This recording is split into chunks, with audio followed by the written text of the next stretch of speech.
What is up, my dashing dudes and darling dames? And welcome back to the subreddit that just shows how horrible humanity is. It's r/TalesFromTheFrontDesk. Our first post for the day comes from InStarBrannigan. This guy and his terrible grasp of everything. We're using our old night window right now for all guest interactions. But when housekeeping is here, we leave the front door unlocked so they can come and go easier. Because of this, we have a sign with big unfriendly letters that says, "Employees Only," as well as a sheet of printer paper with a big solid black arrow that takes up as much space as it could, directing people over to the night window. We also have another sign over the night window that says in big letters, "Service Window," along with another arrow pointing to the window. So naturally, everyone still tries coming in the front door. Usually, I just eye roll because no one reads signs. But this guy really took the cake from the start to the end of the encounter. I see a guy walking down the hallway towards the window. I give him a friendly wave and motion to the night window so he knows where to go. He waves back, apparently having understood. He starts to walk where I've directed him, gets past the front door, looks at the front door and decides, "Oh wait, this is definitely where I'm meant to go, despite having just been directed somewhere else." I see him do this, wave my hands to get his attention, fail, see him stop to look at the sign on the front door for a few seconds, then open the door and come in anyway. I was so taken aback I blurted out, "Seriously? There's a sign and an arrow. Come to the window." So he apologizes and comes over to the window, tells me he has a reservation. I ask for his ID and card. He tries handing me a Cash App card. I tell him no. It has to be a bank card or credit card. "Oh, but he has a reservation." "Yes, I understand that. We need a card for the reservation." So he tells me he'll have his companion pay. Cool, no problem. As he walks over to his companion, walking across the parking lot, I see him notice our marquee and point and laugh, and point it out to his companion, who also laughs. The sign says, "C. Baskin definitely did it." Because it turns out you can just put anything on your hotel sign and get away with it, until someone complains about it to your brand. They come up to the window and compliment the sign, the usual reaction to it. The first guy offers up his EBT card for the room. Now, unless he is Carol Baskin's tiger and we are her husband, we are not food and cannot take an EBT card. I can ascertain his status as a tiger or not, though it could explain his behavior. I can state with absolute certainty we are not Carol Baskin's husband. As such, I decline the card. Friend, as promised, produced his ID and card, which the reservation had been made with in the first place. So I don't really get why the guy who didn't have the card was the one being sent over to check in. Maybe he's a tiger too. Maybe they just have no idea how hotels work. So what you're telling me is that my man's tried to use a food card, a Cash App card, and then finally decided, hey, let's use the card that was on the reservation in the first place. Yeah, sounds like you got a couple geniuses there. Our next post comes from MasterVotto. Crazy night of crazies. I work at a nice, smallish hotel, 78 rooms. And for the most part, out of the over a dozen hotels I've worked at in my career, the clientele here is good. Not many locals and not much shady stuff like prostitution, druggies, etc. At least until this last year. This year, I have had more problems with homeless people, crazy people, druggies, and locals than in any 5-year period of the rest of my career. Tonight, 12:15 a.m. I hear yelling in our foyer, and there is this older lady and a 20-something son yelling at each other. I go to the door. They need a key to get in at night now. Thank goodness. And see what's up. The guy is talking crazy. Mom is telling him to go to the car and he's not. I'm blocking him from coming inside, telling him he needs to go to the car as well. I ask Mom what's up, and to sum it up, he's a druggy mental case who was kicked out of the psych ward he was in, has been out on the streets the last 4 days, and she just drove 3 hours to pick him up and take him back home. He was going crazy in the car, and she decided to pull off the road and into our place to figure out what to do. So, I have a crazy person and a scared mom yelling in my lobby at about 12:30 a.m. Police are called, ambulance is called, everyone finally gets everything resolved, and are finally cleared out from my front door at about 1:05 a.m. Had one guest, who usually comes home during that time, come to the desk wondering what was going on. He also mentioned the huge moving van out in the back that was blocking off the entire back parking lot. But that jackass is another story.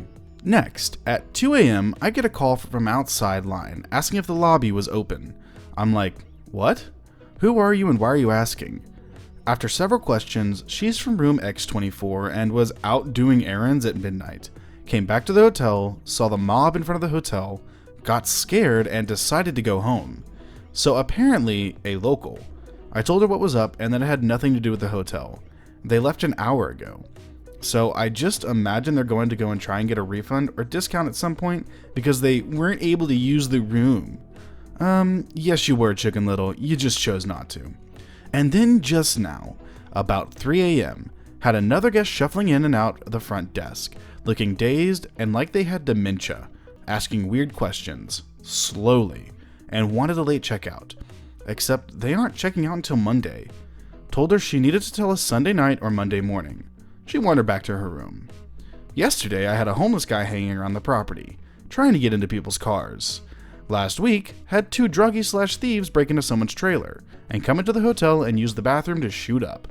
And at least a dozen other instances of fuckery like this since January. I'm glad I have a job still during this pandemic. Haven't lost many hours due to it either.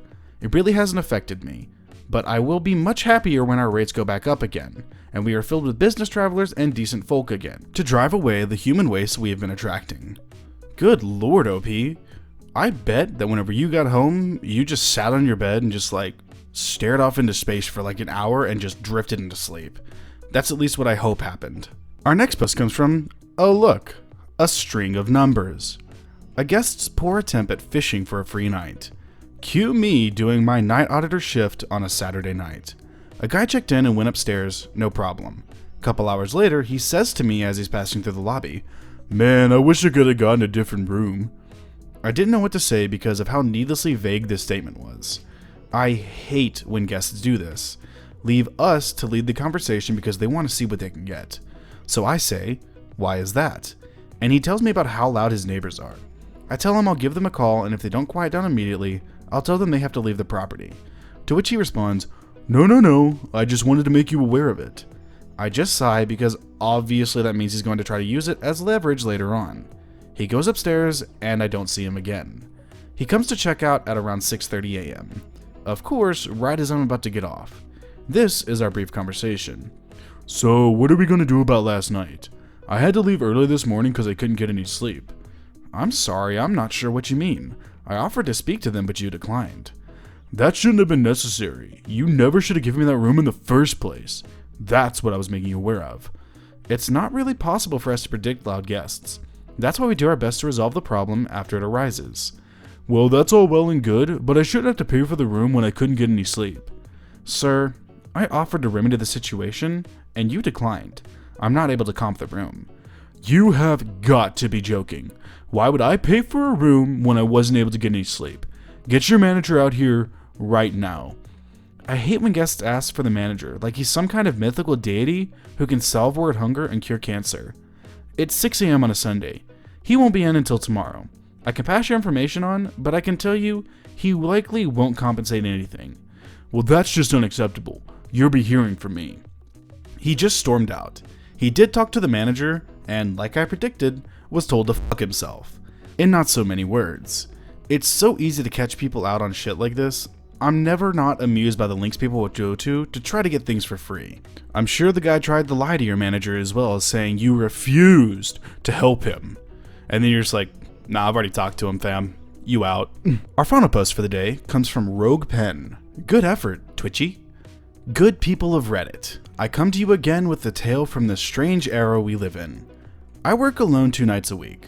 Just as well because Rona had us with an empty hotel. 2 months ago, I was renting an average of 5 rooms a night. I was 45 minutes from finishing my shift when a man comes into the lobby. He was young, mid-20s to early 30s, dark hair and chin scruff. He puts his hands on the counter, despite Rona, and I notice he had some wrist and hand tattoos on the back of his hands. I don't think much of it and engage in small talk as I get in the walk-in screen. He was noticeably twitchy. "Do you have a preference for floor? As close to the desk as possible?" I nod politely, maybe he smokes, and make more small talk as I move through the check-in process. "When does your shift end?" Not an unusual question. Usually it comes from concerned old women who think I'm between 16 to 20, or the crew leaders from the railroad who ask me to come get them if there are any problems because they're armed. About an hour. My relief should be here in a few minutes though. I'm watching this twitchy, nervous hands over the counter as I put his room keys in the sleeve. So, when your shift's over, you want to come hang out? We're in a quarantine. I don't think that's a good idea. He got quiet after that. I did not realize until after he left and I went to back office that he was probably trying to solicit me. Something that had never happened before to me at this job. I bathed my hands in sanitizer and got ready to recount the story to the night auditor while I giggled at this twitchy, horny dude, trying to pick up a socially awkward doof. I can't imagine this has worked for him previously. Yeah, that's a little creepy. At that point is whenever I go and find one of my male coworkers and just like, hey, can you deal with this guy because he's starting to creep me out. Well, alright my dashing dudes and darling dames, that is going to do it for today's episode of r/Tales from the Front Desk. I hope you enjoyed the stories, and if you did, I'm going to link them down in the description as always. And if you liked the video, subscribe, share, drop a like, and a comment down below what you'd like to see me read next. A humongous thank you to everyone who has subscribed to me. I can't thank y'all enough for what y'all are doing and pushing me towards this dream that I have. And I can't thank y'all for being so nice to the community and to me myself and what y'all say and how y'all are. Thank you so much. But with that being said, I will see you in the next video.